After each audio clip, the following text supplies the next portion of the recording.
You are now listening to Oversaturated, the podcast, hosted by Johnnie and Ralph. Now let's get it.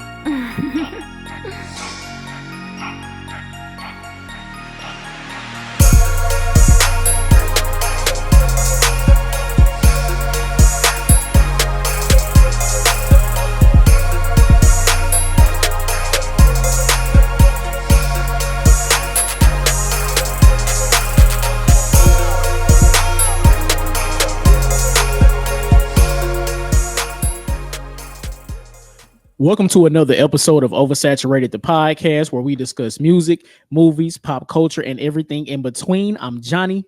And I'm Ralph. Welcome to episode number 237.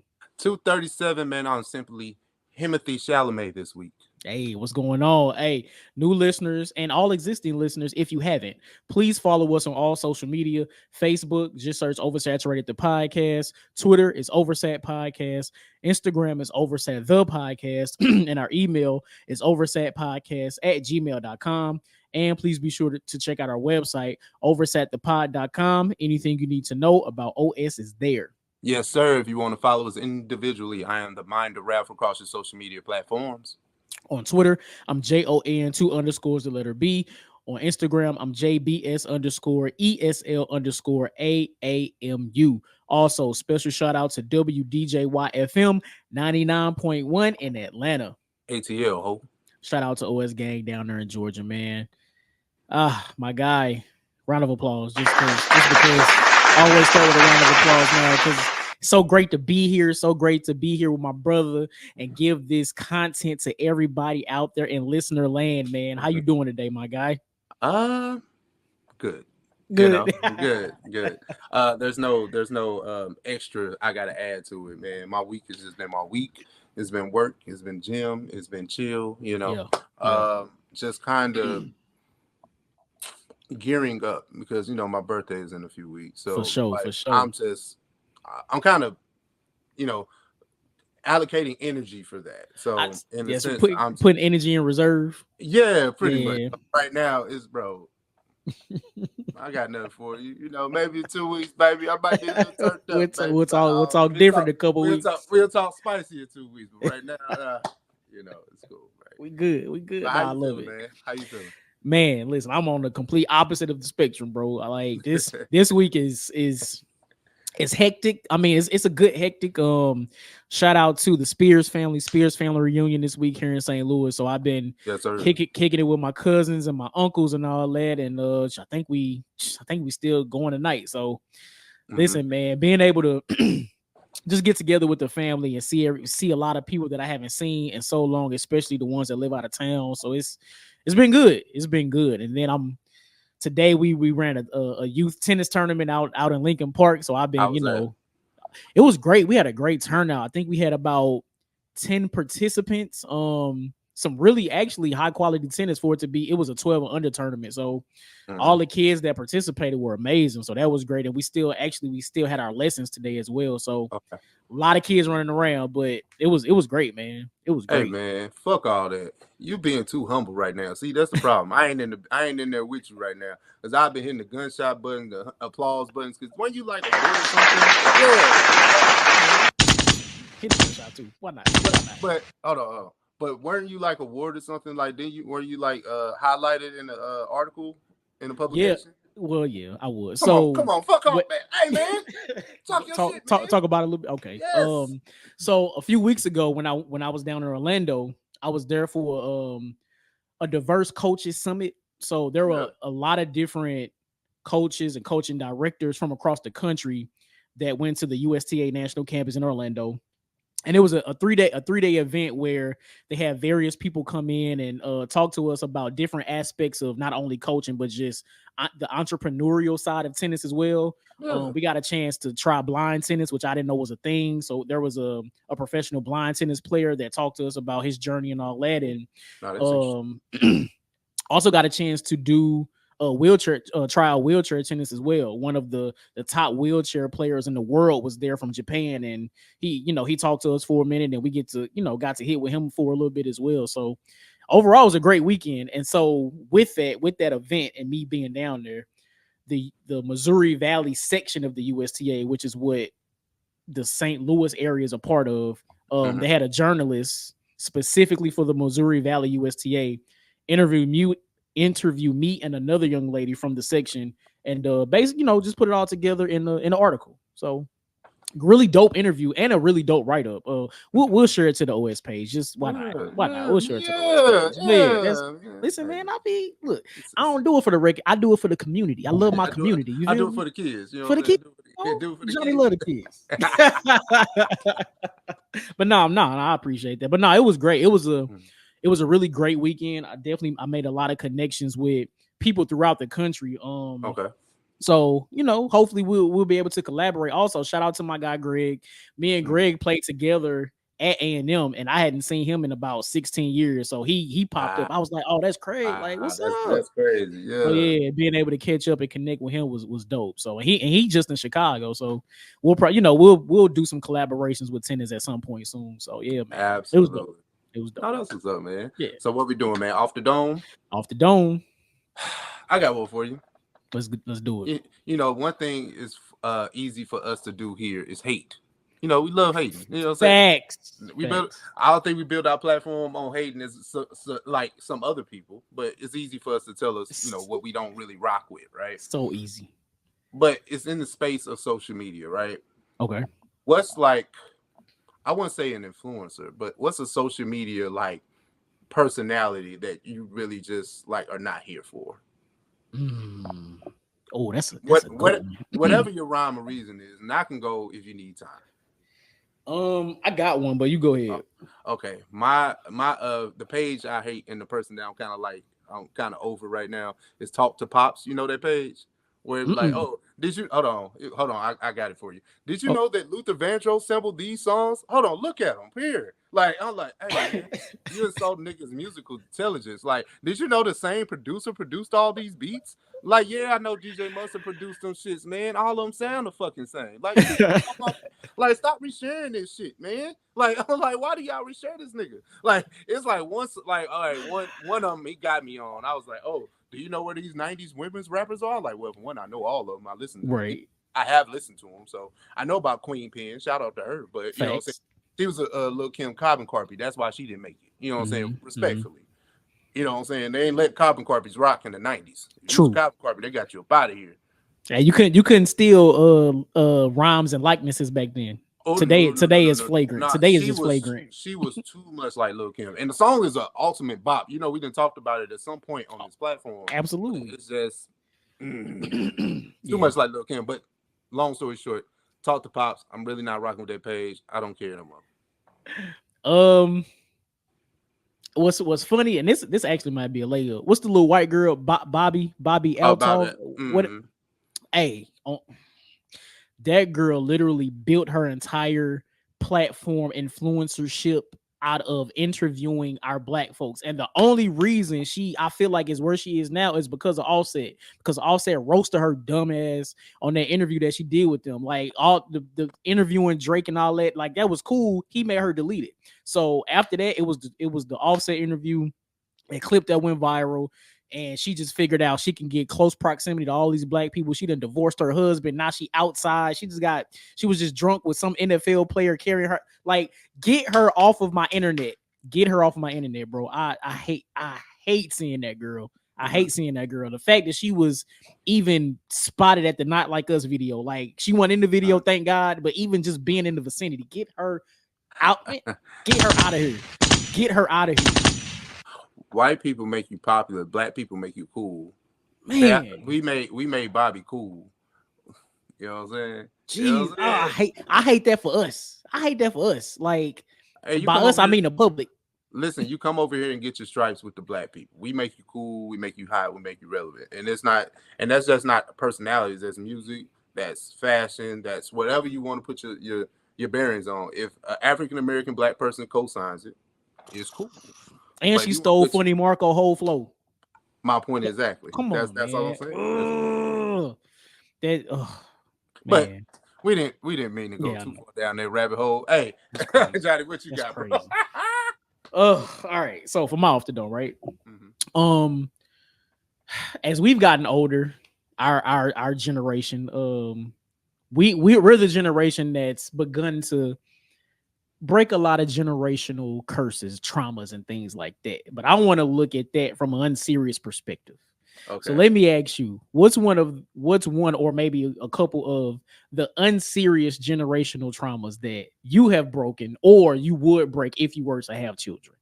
Now I could give you one if you can go. Yeah, so I got two, but the first one is driving with the light on. My mom used to tell me all the time that driving with the light on, like the light on the inside of the car, like the little light at the top, you hit the little button. Boop, boop. She said that was illegal. Used to scare the shit out of me whenever I would turn it on. If I was looking for something, looked it up. That shit ain't illegal. It's not illegal at all. Now, if I need to look for something, if I'm in the car with somebody or somebody in the car or me and need to look, hey, pop that light on, baby. We drive. It don't even matter. Pop that on. Look for it. That used to scare the hell out of me. It did. I got one, and I still kind of utilize it to this day, right? Mm-hmm. Like when it's thunderstorming outside, you cut the lights off. Like my mom was like, "Hey, when God moving outside, you cut these lights off." I was like, what? What does that mean? Like, hey, you don't play with God. I was like, what? Like cut the light. Like, that's how you don't want the surge to happen. Like, you know what I'm saying? Facts. Yeah, right. Yeah, like what we doing? But I ain't gonna hold you. I still cut the light on. He's going to attract the lightning. That's what they used to tell me. When the Lord is moving, you cut these lights off. I was like, what does that even mean? That's crazy. So my other one, listen, man, I live alone, so I have to entertain myself sometimes. So if I don't feel like turning on music or playing a game, if I'm around the house cleaning, listen, I was always told not to whistle in the house. I'm whistling in the house if I feel like whistling in the house. Well, I mean, just because I need to keep myself entertained. It's what's so funny about that? They tell you that as a child because they don't want any noise. But then again, this is your home. You pay your bill. Like, you know what I'm saying? It's levels. It's levels. You know what I'm saying? It's levels. Yeah. And I was scarred by that. And then knowing how the light set up, how the light bill set up, I probably know why she probably want me to cut the lights off. You know what I'm saying? True. Like, hey. And that's cool. That's cool. But just know when it's thunderstorming, I ain't really got nothing else to do but play the game. Now, I may play the game in the dark, but at least the game on. light a candle or something. Like, I mean, something. Yeah. Just not as much type shit. But nah, people, that was off the dome, man. What's a social media personality that you clearly openly hate on? Yep. And then what unserious generational curses are you currently breaking? Let us know. OS gang, family, and kinfolk. What's happening? What's cracking? Topics here on the OS News docket. I think I want to start here. Let's get it out the way, Johnny. Complex with another goddamn man. The top hip hop the hip hop media public power rankings. Yes. So they have the top 25 hip hop media power rankings. Rankings. So Johnny, how did you want to attack this? Did you want to go through the whole list? Did you want to do top 10? How did you want to look at it? Let's just do top 10 because most of these other people I don't really know or care about. Like Adam 22 is at 22. I don't care about Adam 22. Jason Lee is at 23. I don't care about Jason Lee. Mm-hmm. So let's do the top 10, right? Yeah. And I guess I'll just start with this. Nori is at number 11, which is I mean, and last year he was at number 5, so that's a somewhat of a huge drop for him. Yeah. Well, right. I mean, it happens because the Dream Champ says essentially slowed down. Also true. True. I mean, not as many of those viral moments, things like that, blockbuster interviews and things like that. We've always said that his platform is predicated on the fact that he has guests. Yeah. So if the guests aren't rolling in and you're not getting, like you said, those viral moments, what is there to talk about with Nori? Absolutely. So, all right. So number 10, we have Nardwar, who is a phenomenal interviewer. Number 9, we have Gillian Wallow. Number 8, we have Anthony Fantano. Not sure how to pronounce his last name. Mm-hmm. Number 7, we have Ebro. Number 6, we have DJ Vlad. Mm-hmm. Number 5, we have Elliot Wilson. Number 4, we have Charlemagne the God. Number 3, we have Casanat. Number 2, we have Joe Budden. And number 1, we have DJ Academics. Ralph, react.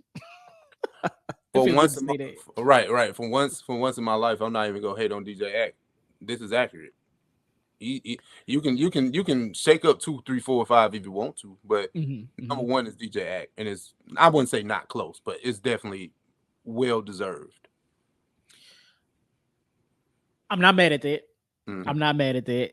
And I mean, I guess I was gonna try to hate on it a little bit, but I can't. I guess I can't because no, I've hated enough on Act. It's like you can get this one. You got it. let me just say this. I feel like the reason he's at number one currently right now at this very moment is because of his coverage of the Kendrick and Drake, back and forth, right?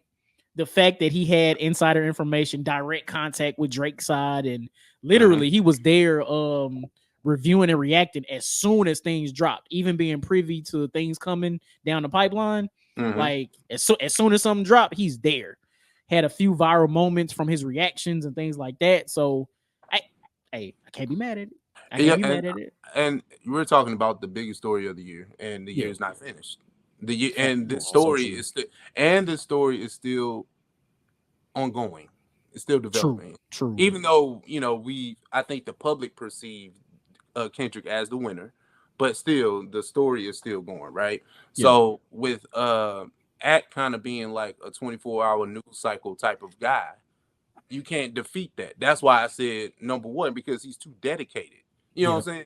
Joe, we getting two pies a week. Two pies a week, yeah. And if you're a Patron person, I said Patron, Patreon person, you get an additional content, right? Yeah. Like I'm not sure about Casanat and his like the frequency in which he drops like his streams or whatnot. So that's something that's Charlamagne the God. I know 5 days a week on Breakfast Club, and whenever he does Brilliant Idiot, so that rounds out the top 4. I forgot who 5 was. But 5 is Elliot Wilson, and Elliot just kind of being in the middle of a lot of situations, and people still listen to his takes on things. So I mean, top 5 is pretty solid to me. Yeah, and I mean, let me ask you this: do you think that the top 5 is valid? I would say so. I guess my only somewhat gripe would be Casanet, and that's not to discredit anything that he's done, because I think like he's been streaming for a long time, and I think this year in particular, like the way that he streams, the type of things that he's been streaming has really caught fire, not only to his core audience, but like expanding, because I'm even like trying to tune into some of this stuff now. So shout out to him and what he's doing. But as far like, I think for this list specifically, we're talking about hip hop, right? Now he had the Nicki interview, which I think was huge. At the time had broke like streaming records. But outside of that, as far as hip hop specifically, I'm not sure what he's done in the space. I know he's done 24-hour streams. He did the jail stream. He's done the Elden Ring stream a few times, which is actually pretty dope. Like watching him play that is kind of crazy. It's dope. He even had the Kevin Hart joint, right? He had the Kevin Hart stream, and then had the Kevin Hart sleepover with Drewski and brought a bunch of people through. But that's not hip hop, right? It's not hip hop. Okay. So that would be my only gripe, and even then that's kind of nitpicking. So, but again, like I'm loving what he's doing. It's just hip hop. Yeah. It's a fair assessment. It's kind of like when they say Tyler the Creator made rap music and it's Igor. Like it's not the same thing. Exactly. It's just because it's black, it's urban. But he's clearly one of the biggest streamers. Like I don't know any white streamers, so okay. I don't. So I don't. Hell, I better pay attention to the black ones. So you don't. you don't know the white ones. Shit. But don't kill me for that, I guess. But I'm just. I think that's a fair critique. So it's kind of like he still deserves to be celebrated in this space. Oh, absolutely. I think that's the thing. And if they maybe just but you don't want to make it black because it's hip hop. But you do got niggas like Adam 22 and Vlad. Like Vlad is like top 10. And unfortunately, Vlad has made a lot of he's built his brand off of hip hop. So that's exactly what it is. So he's more I ain't gonna say. You know what? I'm not even gonna. Cut it out. You know where I was going with that. Yeah, listen. The only non-black person that I will always champion being on these types of lists is Nardwuar. Okay. And the reason I say that is because he is probably the most researched interviewer that I have ever seen. Like I don't know if you've seen any of his interviews like ever. Like I'll send you a couple, but the types of information that he brings to these interviews, like he always catches his like interviewee off guard with the questions that he's always bringing up something that's like a super B-side to their like life and journey. Like it's amazing, bro. Let me ask you something. Have you ever watched Sean from Hot Ones interview? Yeah. Oh yeah, for sure. Okay. Sure. It's honestly as fire as Sean is, Norwood shit is better. I'm not gonna lie to you, bro. I'm not gonna lie to you, bro. No, I was just trying to think of a comp. That's why. I didn't want to necessarily compare. Sean's fire. He fire, and his whole concept with the wings and all that, like it's super fire. But Norwood different level, bro. Different level. But hey, man, I guess shout out to DJ Act for being #1 on the hip hop media list. But that's definitely because of Drake and Kendrick Lamar. Oh, absolutely.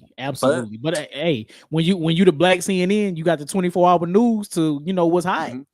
Yeah. Hey, gotta take the spot. So yeah, definitely gotta take the spot. But speaking of spot, Spotify.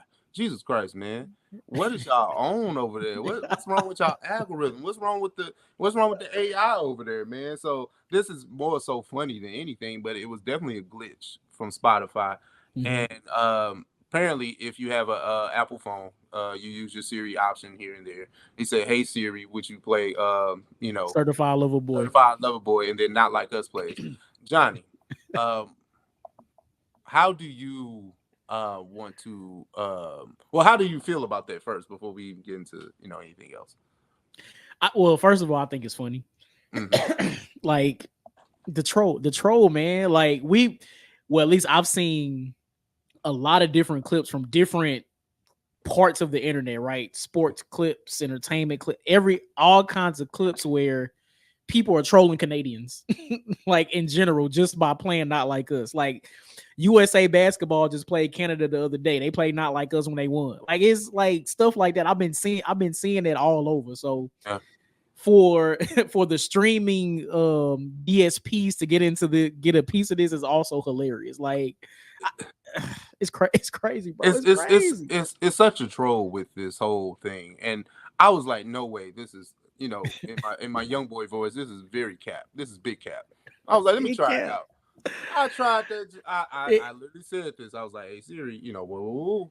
Man, it started playing Damn, but still, it was maybe because I got the free version or something. I don't know, but it's just it was so like, why is this happening? But you know why this is happening? Why is it happening? Drake Drake is such a big artist. Come here, RB Angels. Remember you said Drake is this big global artist and all the streams and all this blah blah blah whoop whoop whoop. Well, this what happens when the world gets in on the joke, and he's bigger than hip hop, right? That's y'all words. I ain't saying shit. Yeah, y'all said it. But that's what happens when the pop culture gets in tune with what goes on in hip hop. Because I guarantee you, if Kendrick did Big Sean right now, it wouldn't get the traction. It wouldn't. Even though they're still like their peers, like I think obviously Kendrick's a better rapper, but if you're talking about peers that came in the same time and all this, and they've been throwing subs at each other for years, they can beef, but it wouldn't have Serena Crip walking on the SP stage. You know what I'm saying? That type of stuff. That's what I'm saying. That's exactly what I'm saying. Happens when Drake gets trolled and he loses. Like, and that's. But then also that's what happens when your artist, the person that y'all say is larger than anything, which I mean in most cases is true. Yeah. When he gets to trolling other people, they get to troll back. Understand that. And again, first of all, I didn't know the ESPYs was happening. Two, I had no idea that Serena was going to host it. So yeah, if I'm on the biggest sports stage, at least in the country, and I know that Drake has seemingly been defeated by Kendrick Lamar, absolutely I'm gonna play the song and I'm gonna dance to it. Absolutely. As many times as I want to. It's funny because Drake hosted the ESPYs. This year? No, not this year. Oh, okay. Just in general. Oh, that's right. I remember that. Just in general. And we probably sat here and talked about it too. We was just like, that's a big dope look for a rapper, you know what I'm saying? Hosting the ESPYs, you know what I'm saying? Just like it's dope for LL to host the Grammys or some shit like that. For sure. It happens, right? But One thing about karma though. Oh no, it comes back around. It don't matter the timeline, the time frame doesn't matter. It always comes back. Drake, Always. and this is the part that I hate. It's just like Drake can throw subs and or just say things. Because I remember we reviewed her loss on this platform, and we were like, "Why did in the middle of the ocean, which is a fire Drake song? Like, trust me, great. Like when you want, like that's the Drake I'm a fan of. That nigga right there, the one that was rapping on middle of the ocean. But you did not have to say Serena, your husband is a groupie, and like for no random reason. It was just like so random. It was like a sore thumb. It just stuck out. It's like why? And now Serena gets a chance to troll back, and now it's kind of like, oh, Serena, why would you do that? Shut up. Shut up. That's the revisionist history, man. We will not allow it. We will not allow it. Not at all. Especially not to the Queen Serena. What are you talking about? Hey, man, let that Compton Queen quit walk, man. That's what what? Listen. Oh my God.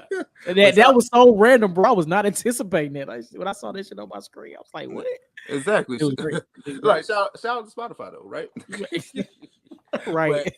But we're still talking about the beef, which is kind of spilled over, and maybe or maybe not, right? But Future and Metro Boomin have announced. It's been announced. They haven't announced it that ticket sales are low, and they probably had to cancel a few shows. I'll probably try to look that up. But Johnny, what do you think about Future and Metro Boomin? Just the lack of ticket sales. I mean, it's definitely interesting. Yeah. And if I'm being honest, well, first of all, I probably only listened to "We Still Don't Trust You" maybe one time, like the whole way through. Which it didn't capture me like that. Okay. And I think I'm on this platform saying how "We Don't Trust You," like it's good, but it's the production of it was stellar, of course. But the songs don't keep me wanting to come back, right? So, I mean, that could also be a part of why they have low ticket sales. But then also reading through the article, it's like six dates in August that are canceled, right? And I think 5 of them may be South dates, like Southern dates, which also was very no. I missed it. Yeah, no, 2 are Southern dates. Oh, 2 of them. Okay. So wait, what's the other ones? It was Ohio, Columbus, Milwaukee, Nashville, Columbus, New Orleans, and Tulsa. Do you consider Tulsa the South? Oklahoma. I guess you can kind of count that as Midwest, kind of. Southwest, more Southwest. So. It's like it's right above Texas. Like, okay. So maybe I was off a little bit. So I was Nashville and New Orleans. Nashville and New Orleans. That's interesting, right? My take on it, right? I don't think Future's ever been an arena artist. Okay. Ever, like by himself. But that's the other thing, right? We just sat here and said that Future is possibly in the top 4 or top 5 rappers, right? We did say that. Now, making that take age like milk, right? Because Drake ain't canceling no dates. Kendrick ain't canceling no dates. J. Cole, whatever you think about, ain't canceling no dates. He ain't canceling no dates. Nicki ain't canceling no dates. So, damn, that's crazy. I think that Future's star power is there, but I don't think it's ever translated to if I need to pull up to any city and get 15,000 people in this one arena. Has it ever fully translated to Future by himself? No. I think that he can headline a situation. Like, say if it was like, how you got to have 2 dope other artists on there? Yeah.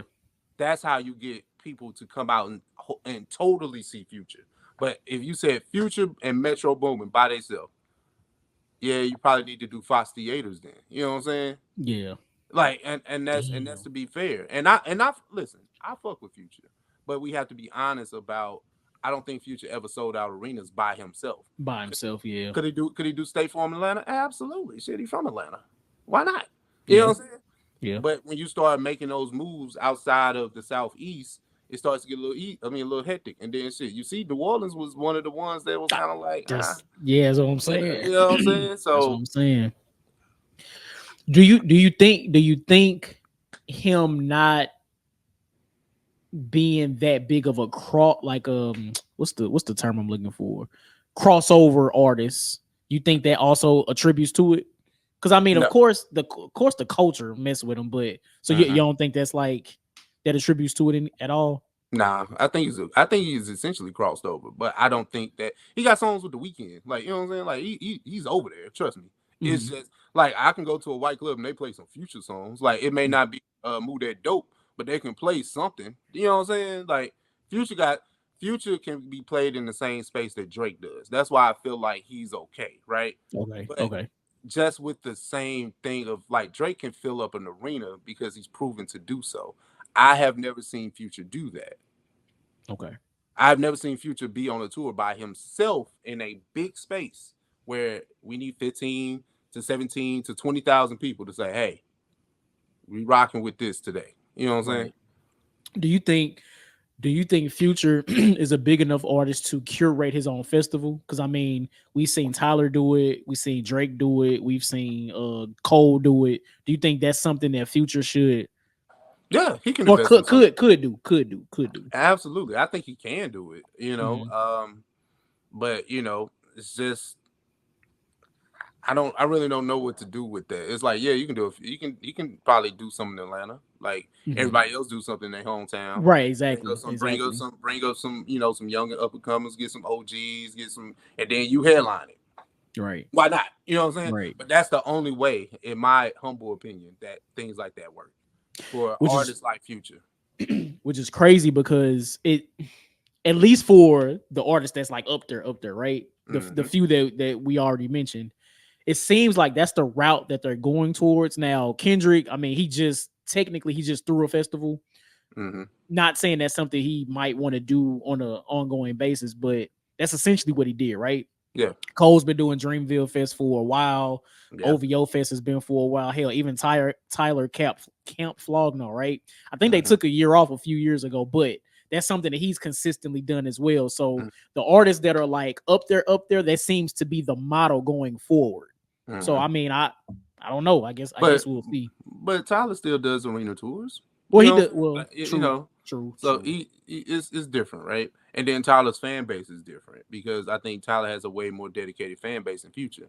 Because Tyler makes music that his fans enjoy, where he's not chasing mainstream success, even though he has mainstream success. Yeah. No, you're right. That's a good point. And then the other point too, I think it's just too many fucking concerts. Like I don't think that Future is Future can sell tickets, clearly. I'm not even hating. He can sell the tickets. It's just too many other options outside for niggas. Like, you know what I'm saying? And if it's 10 artists touring, yo, you might be mid to low on the list of me wanting to go to your show. No, facts. That's real. We talked about this in pre-production, right? How I was in a space where I'm not listening to rap right now. I'm just I ain't really checking for it. So I'm just in my space of listening to alternative music, R&B, world, whatever I can get my hands on, right? It's just not rap. So if I had to choose between and these are concerts that can easily be here. St. Louis is not on the bill for Future, which is wild. That's wild to me. But if I had my choice, like if I want to see Lucky Day live or do I want to see Future? I'm probably go see Lucky Day. For sure. That's more my speed. I just want to be there. Like, you know, I was about to say, if not only for that, well, clearly for the music, but the atmosphere. The atmosphere is different for a Lucky Day show. So I'm gonna want to pull up more to a Lucky Day show than I am for a Future show. So no, absolutely. I mean, that's just the space that I'm in, but that ain't saying I wouldn't pull up to a Future concert, you know, at all. Just not right now. And then with my options, you know what I'm saying? It's too many concerts. So we talked, and then we can slide this in here. Sexy Red is suffering from ticket sale issues, right? Now, why is Sexy Red with no official album doing arena tours by herself? You know what I'm saying? Or being a headliner, where, you know, if she was smart or if her people were smart, they would have put on the Meg tour. She could open up for she could open up for Glow. Glow open up for Meg. Like y'all in this space of doing this female unity shit, which I love anyway. You know what I'm saying? I love to see the youngins, the young rap women getting along. You know what I'm saying? So listen, that's what JT was in one of the biggest hip hop girl duos in a while, right? City Girls. But she's now solo, and she's been kind of doing the club circuit, going crazy, right?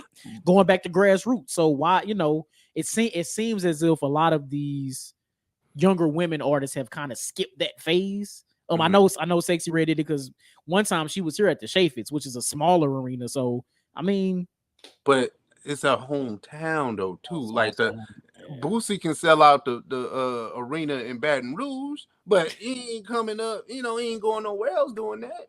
He ain't doing that shit in LA. No. But I mean, like the geography matters, but it's just like I just think that a lot of people, like you said, people are skipping the line. So that can be a lot of things. Like Sexy should not be doing arenas by herself. Yeah. Like does Sexy have 45 minutes of music?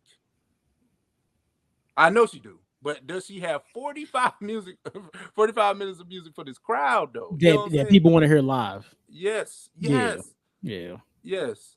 Damn. I'm just saying. And then I'm questioning Future. Mm-hmm. Future can do 2 hours. I was about to say, right. He has that much music. If we're questioning, and he can't sell out arenas, bro. Yeah. Some ain't right there. Some in the water ain't clean, as they say in the South. And then right. And then like that's why it kind of ties to the beef, right? And that's why I'm tied to Drake. Like your biggest song off of these 2 albums is undoubtedly the song that's dissing Drake.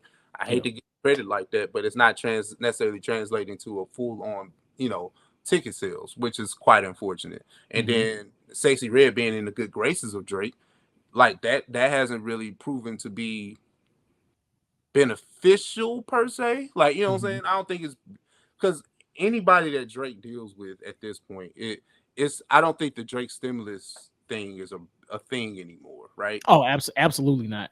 Because he don't drop 4 stinkers since the Heart Part 6, and maybe if you want to Part 5, if you want to include that, that's 5. You know what I'm saying? So since Family Matters, he don't drop 5 stinkers in a row, like with no breaks. Like it's crazy. It's After crazy. You said you were taking a break. What do I know, bro? Hey man, we just here to talk about it. That's it. I know, we just here to talk about it. Man. Hey man, that's nasty. But man, we got a few things here, right? Nostalgia is a hell of a drug. But we got 2 nostalgic topics, man. First things first, man. There's a Young Martin prequel in the works. And when I say Young Martin, I ain't talking about Martin Luther King. Talking about not our friend Martin. Not our friend Martin. Yeah, we talking about Martin from, what's up? Yeah. I didn't like that, but I did it. But Johnny, what do you think about another 90s sitcom being flipped into maybe a prequel or a more serious in tone type of situation? I don't know. I'm gonna be honest. This one in particular, I'm not so sure about. Now, I'm not saying it can't be done and it can't be great. I'm not saying that at all. But when we think about the Fresh Prince, right? Even though the Fresh Prince was a comedy, I think it was a good balance of comedy and serious topics, right? So it was easy for that to be remade into more of a drama-esque type series, right? I think it was kind of simple for that type of transition. Martin, on the other hand, again, and people that follow, that listen to OS, y'all know I haven't seen Martin in full from beginning to end, but I know I've seen it enough, right?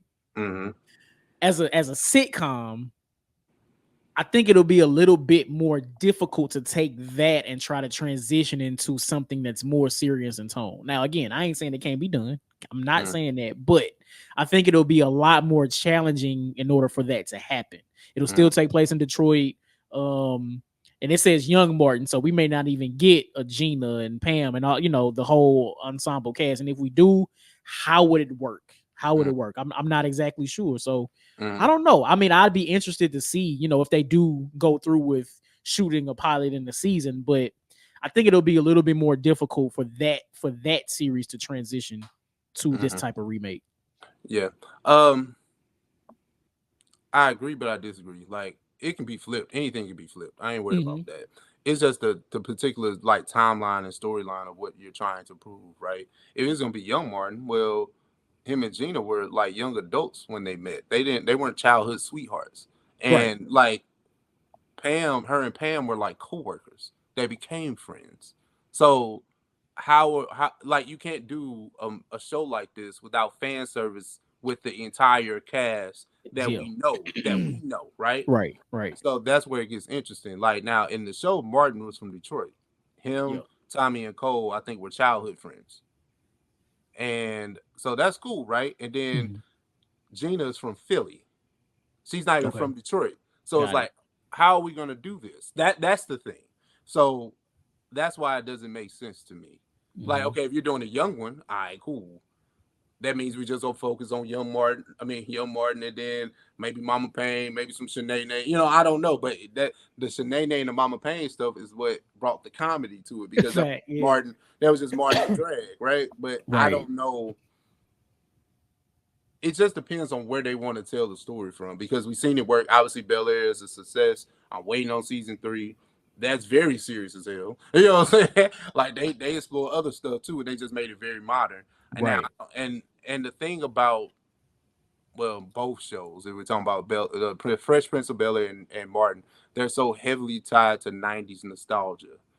And I think that's going to be so hard for a lover of either show to let go of when they want to watch this show because a lot of people hated on Bel Air. They did. A lot of people. They did. But the show is really good.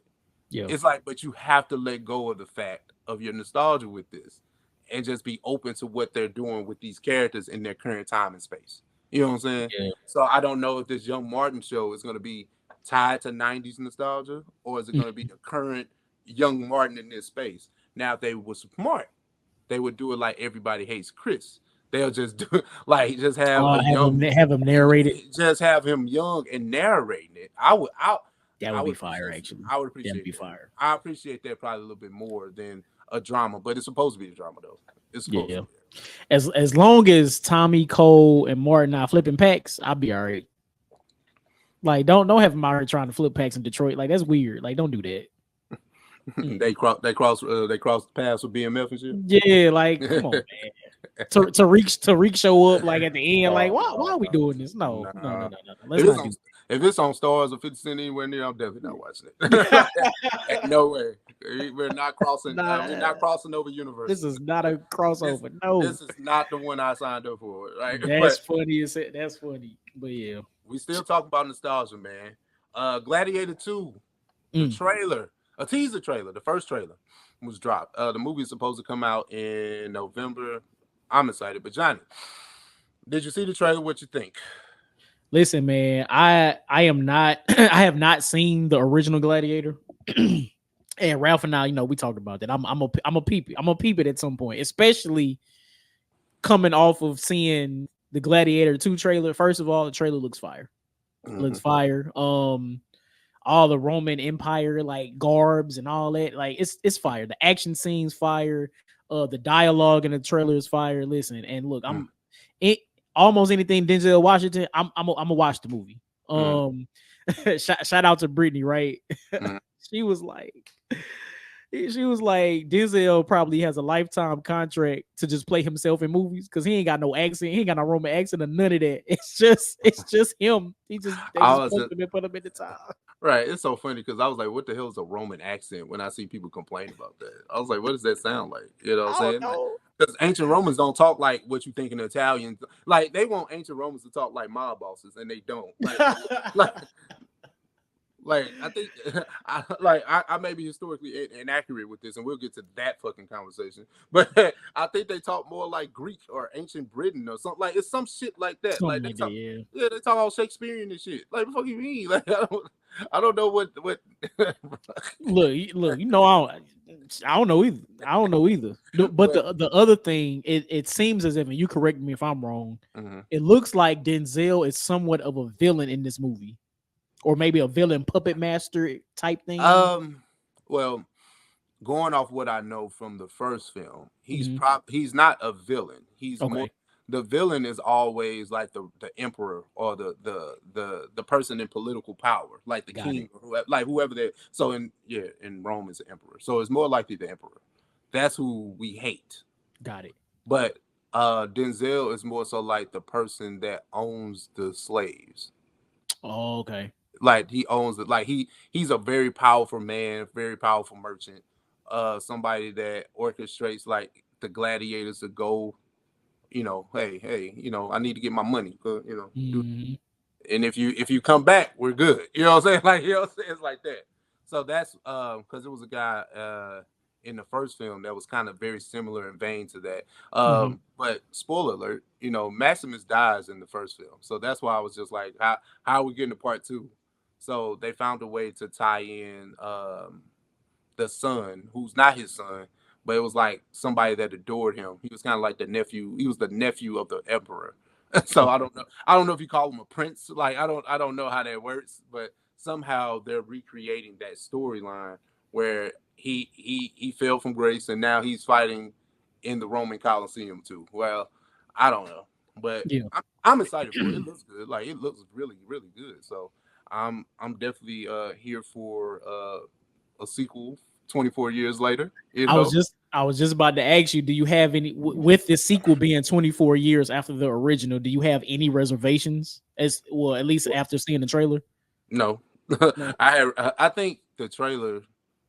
Okay, I was like, oh, they stepping it up. Like they got rhinos and shit. Ah, that's what's up. I They know got I said, trucks. yeah, that was crazy. They put water in here. They got shorts. Oh, it's lit. Like they just upped it up. Like it's like how they how they did with Jurassic Park. Let's make some new dinosaurs, nigga. What? Like how y'all get water in the Coliseum, bro? Back in the day, like I'm asking too many questions. The Let me watch slaves. the I don't film. know. Let me watch the film. You know what I'm saying? Let me watch the film, But no, I have to discuss this, bro. And I didn't Yeah. know if you peeked it. Did you see a lot of hate for the Gladiator 2 trailer?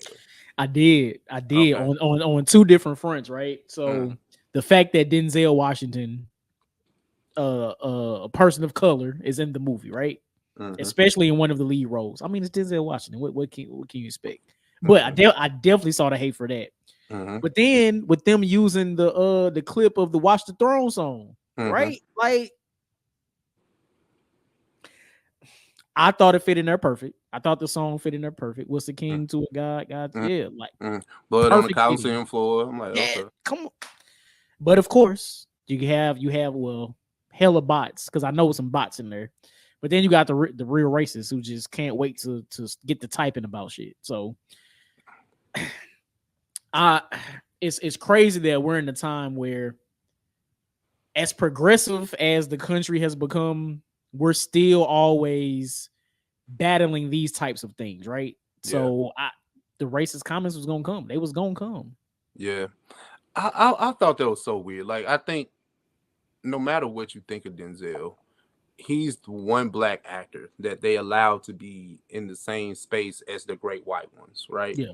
Like Denzel is the best. Like I'm not saying he's the best, but as far as like what the accolades, the box office success, any metric, he's the best black actor we've ever had. You Right. know, his track record, like Denzel can't act. But I think that some roles he can lean into it, and you can kind of see more Denzel than anything. Mm-hmm. But like he's a phenomenal actor. He's actually from Broadway. Like, you know what I'm saying? He ain't from like, some shit. Like, we just plucked him off the timeline like some niggas that y'all love. You know what I'm saying? Right. Like, no. He's actually with the shits and has been with the shits for a long For time. a long time. So I think the fact that we've been looking at him for 40 years on the camera, it can become stale because there's a time where I don't think Denzel takes breaks.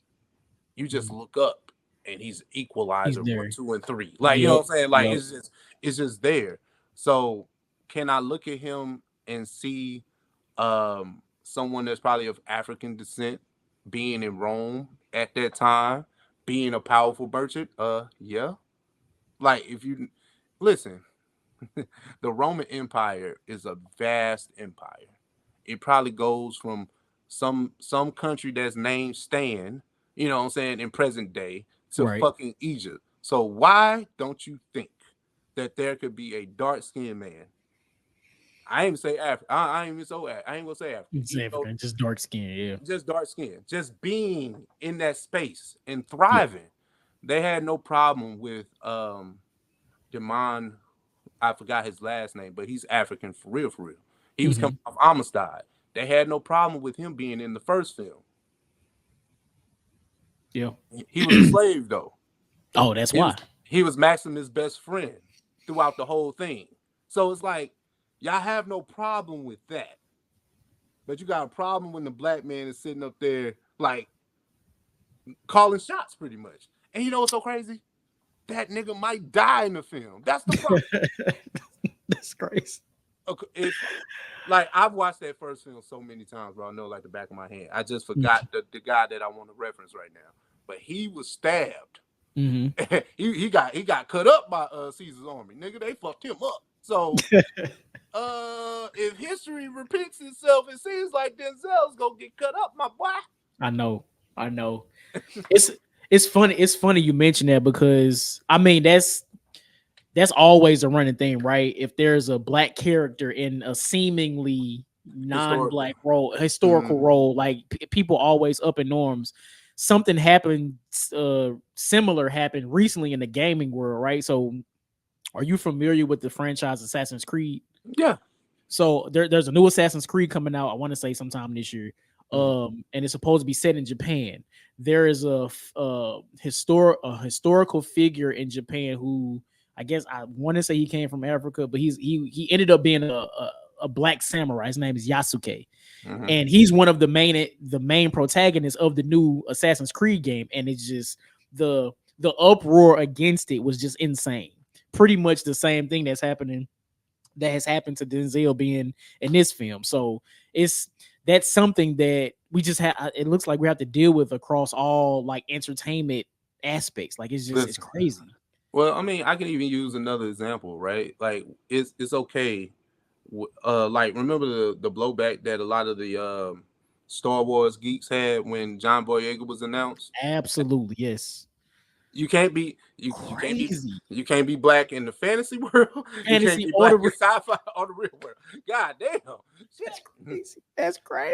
That's crazy. But it's deeper than them just using a Jay-Z lyric. It's the attack on rap music being used. It's okay for everything else, but somehow for this historical, like now if they played it in the film, I would have a little bit more understanding of why people are pissed.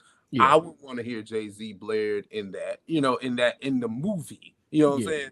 But we're just talking about a trailer, a teaser trailer at that, you know what I'm saying? It's just the internet TV spot, right?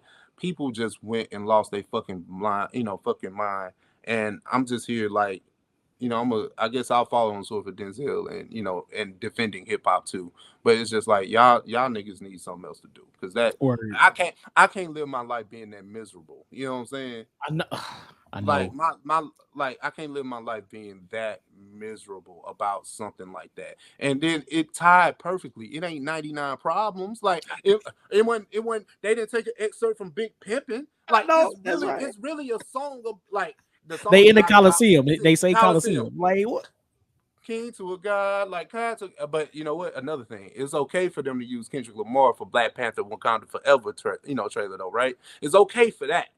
You know what I'm saying? Because it started out with Tim's, and then it eventually slowballed into We Gonna Be All Right, right? It's okay for that. But when it comes to our white films, leave my shit alone. That's what they saying. Yeah, I mean that's exactly what they saying. But hey, we here anyway. Listen. Y'all can hate watch all y'all want. I'm going to say that shit open that day, nigga. What you talking about? But speaking. Oh yeah. Let's go and get to it, bro. Blurred topic, blurred segment. I guess we'll start small. Agatha. I know we got to talk about it. We can't skip that. I know you're trying to get straight to it. Look, I already got my. It's cool. All right, let's go. Agatha was it? Agatha Explains It All. What's the name of this shit? It was Agatha All Along. Oh damn! Look, Clarissa Explains It All. Yeah, all right. Agatha All Along. It was Agatha All Along, right? But the teaser trailer for that coming out on Disney Plus. Johnny, what do you have to say about that? If I'm being honest about this trailer, it looked decent, right? And again, we say on this platform all the time how we are always deceived by these Marvel trailers. Yep. Now, season 1 of WandaVision, the whole Agatha storyline, cool. Like it was a great plot twist and all that, fire. Who asked for this show? I couldn't tell you. But the fact that it's centered around witches and it looks like she's trying to gain her powers back after Wanda took them all, and it being I think it drops a debut September 18th around that time, which will probably lead into Halloween. That's a great marketing ploy. Y'all got to do that because ain't nobody gonna watch this shit. So I mean, I'm gonna watch it, but that's all I got for you. Yeah, man. Like I ain't excited. I wasn't excited when they announced it. The trailer didn't change my mind. You see, I forgot the name of the title of the thing. I didn't even care to try to fix it. You know what I'm saying? But would I watch it if there's nothing else on? You know what I'm saying? If there's nothing else. I can tell you the only way you end up watching this is if I watch it and I tell you, hey, bro, this shit's super fire. Because that's what happened with. Damn, what did it happen with? That wasn't X-Men because I think you was tapped into X-Men anyway. It might have been what's my girl Echo? It might have been Echo. Yeah, it was. Yeah. Echo. So because I wasn't interested in that. It's kind of like you already. Well, WandaVision is not in the same space as Hawkeye, right? I'll say that. But true. You already taking a character from something that I wasn't excited for in the first place. You know what I'm saying? Now I will say that. And now you give them their own shit. Another 6. So we just wasting money. We just burning money. Like that's what we do in Marvel, huh? All right, cool. But it's like, you know what I'm saying? Like we just burning money over there, baby. If this helps with our understanding of the mystic arts and magic, I'm okay moving forward. But it has to conclude in that way because we are so far from a Doctor Strange 3. We are so far from anything Midnight Suns. Y'all better cook then. You know what I'm saying? It has to cook for that reason. One it's thing bigger than Agatha. The facts. And that's a great point. One thing I wish, even though this is the first trailer for it, one thing I wish they would have done is tried to tie it to something that that's already been established. That's not WandaVision. Yeah. And like you said, so far, it's been so far since we've had WandaVision or even Doctor Strange Multiverse of Madness. So you gotta help us. You gotta help us with that. So okay, even thinking about that, right? This is the first show with them splitting the TV and the movies from each other, right? So you got the MCU Marvel Studios, but then you have the TV aspect. So this is the first time that we're getting a show that's not supposed to be largely connected to the greater whatever. And off the bat already, I mean, I think I was kind of happy for it at first, but now it's like, actually thinking about it, knowing that the show is coming out, it doesn't give me any type of reasoning or excitement to have to watch it because why am I just watching this if it's not going to be tied to anything greater? Exactly. There's no stakes involved. There's nothing. There's nothing here. Agatha is not even though her role in WandaVision was great, again, great plot twist, but for her to have her own spinoff, it's not really doing anything. You know what? This is a crazy, probably even fucked up analogy, but it's like you're giving the comic relief of something their own situation, and usually that has never really panned out. And I was gonna use Tiffany Haddish as my example, right? You know what I'm saying? I was like, Tiffany Haddish, great in Girls Trip, right? Great. When you start looking at that track record after that, baby, woo, gets a little rough. High school and shit. No. Yeah, buddy. No. Not working. It's not working for me. Like you say, WandaVision is what you say is the best one, right? I think I'm glad to agree with that. That's the best MCU. Shows. Live action shows. Live action shows. Yeah. So with that being said, she was the comic relief per se. Even the villain. She was the villain / comic relief. Yeah. But now, nah. And she's not even gonna have her powers at the beginning. Nah, no, thank you. Yeah. All right. Well, now we gotta go through a redemption arc with it. Ain't that a bit? All right. You know what? We're good here. Let's try this out. We're trying this out, and then we out of here, baby. Captain America, Brave New World, teaser trailer drop. Johnny! Listen, man. Do you want to do the gunshots? First of all, yeah. This trailer caught me all the way off guard. First, I didn't know they was dropping it. I did not know they was dropping it. This had to be Wednesday, Thursday morning. I'm on Twitter. I say, excuse me, click. I beg your pardon. I beg your pardon. Yeah. I click. Bro. Trailer was fire. Let me just say that. Okay. All right, what you got? I just want to ask it. We gonna get to the trailer. Yeah. I just want to ask the question. What do you think about a teaser trailer coming out in mid-July for a movie that we won't get till February? This is original MCU marketing. This is what they've done. This is what they did when we had Iron Man, the Hulk, the Avengers. This is what they were used to. Recently, we've only gotten trailers. We begun to get trailers 2 and 3 months before the movie came out. That's what I was thinking. So it looks like they're going back to their original formula, which they need, especially with the last few movies seemingly being flops. Yeah. Now, Marvel. I'm trying to do math in my head, and maybe Deadpool coming out in January, and that was 6 months ahead, 6 months ahead of schedule for the teaser trailer. Yeah.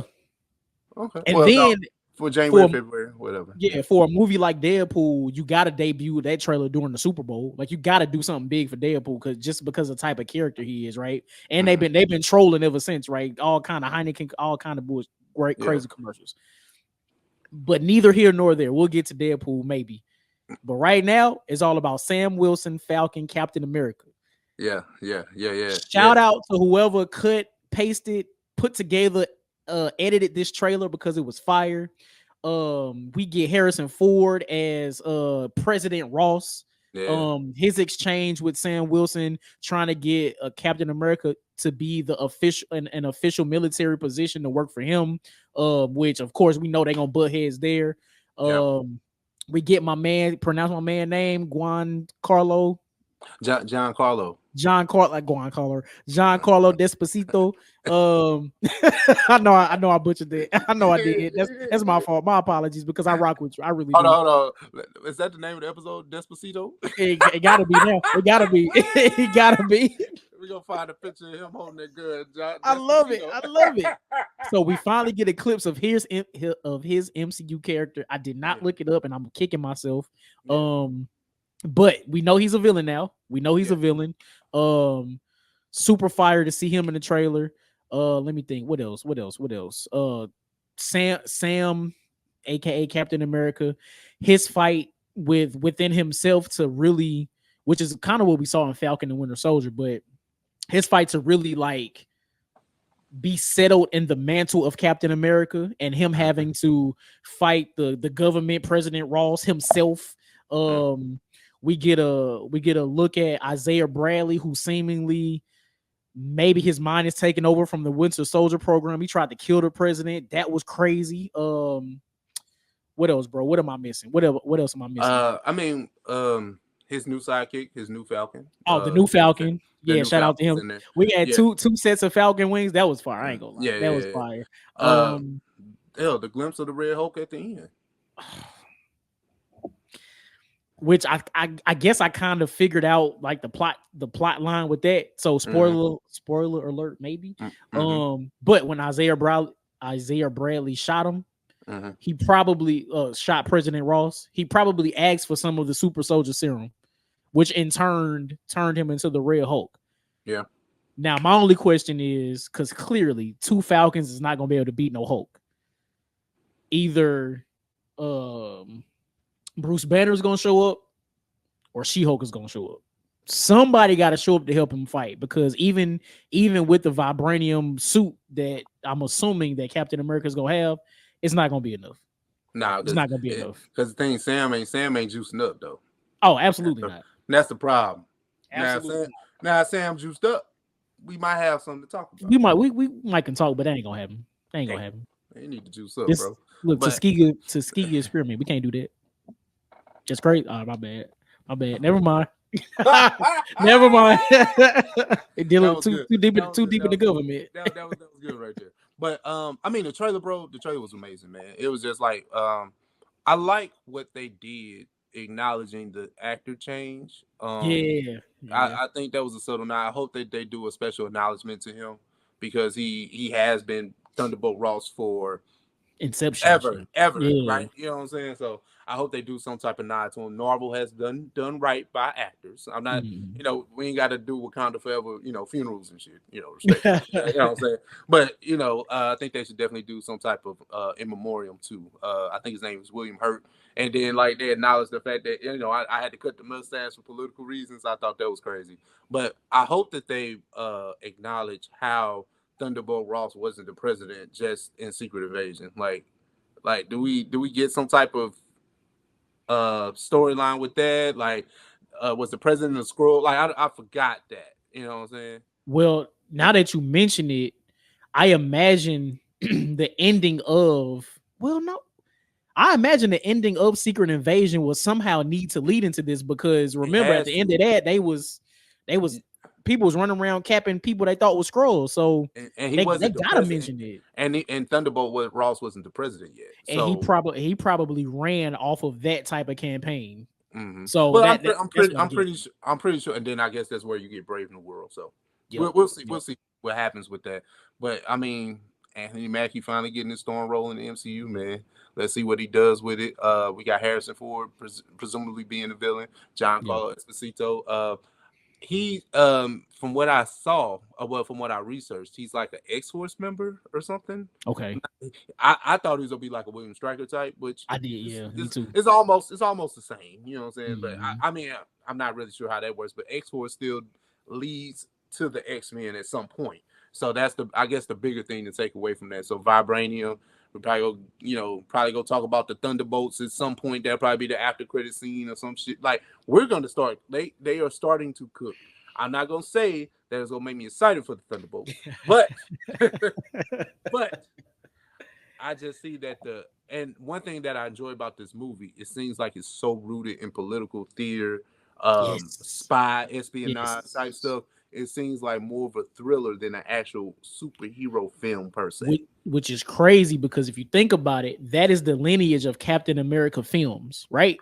Again, we don't have Steve Rogers anymore, but this is still a Captain America film. So they're keeping to those themes when it comes to government and espionage and things like that. So, but last thing that I forgot to mention, we finally get another shot of Tiamat, which I think I hope I pronounced correctly, but the frozen celestial that's seemingly growing out of the planet, right? Yeah, that is supposed. We like the fact that we seen them flying around there. I'm assuming it's going to be somewhat of a major plot point in the film. Like I can't wait to see what they do with it. That's supposed to be where they get like adamantium, things like that. So we'll see what happens, man. We'll see what happens. Listen, fire trailer. I can't wait to see more footage. I can't wait to see more footage, man. Yeah, it's crazy. I love it. Yeah, I have no reservations for it. Like, hey, man, we'll see. Hopefully, this is not the wool being pulled over our eyes again. I know. But hey. Well, hey, one of us got to win, because I mean, one of us black heroes got to win, because the show ain't gonna be Blade. No, word. Now look, and it come out in February, so I know this is not Black Panther, but the same star-studded opening weekend that y'all get, it ain't no. I can't make a plea. Damn. Nah, you want niggas showing up to the movie theater just like diplomats, like the dip. Why not? What? Put the Falcon wings on. I would if I could find them. Fuck it. Why not? I think it's just that it's the character. It's not necessarily the movie. It's the character. We can't gentrify Captain America. We can't reverse gentrify. Is that a thing? We try reverse gentrification. No, that's when it's called white flight. When they leave something, let us get it. White flight, Falcon. See, you see the bars. You see the. I do. Nah, talk shit. Talk about it. Fuck it. Hell yeah. Clearly, we have reached the end of our docket. Johnny, what you got for him, bro? Oh, man. Listen, if you're on YouTube, we appreciate you for rocking with us this long. Actually, if you're listening too, because I don't think it's no song of the week. But if you are on YouTube, hit that like button, hit that subscribe button, hit that notification bell. We'll catch y'all next week. Hey, if you're listening on audio, leave us a review. Yeah. Hit us up on social media. Clearly we love to talk these trailers. So hit us up. Let us know about any of the topics we discussed today. Yes, sir.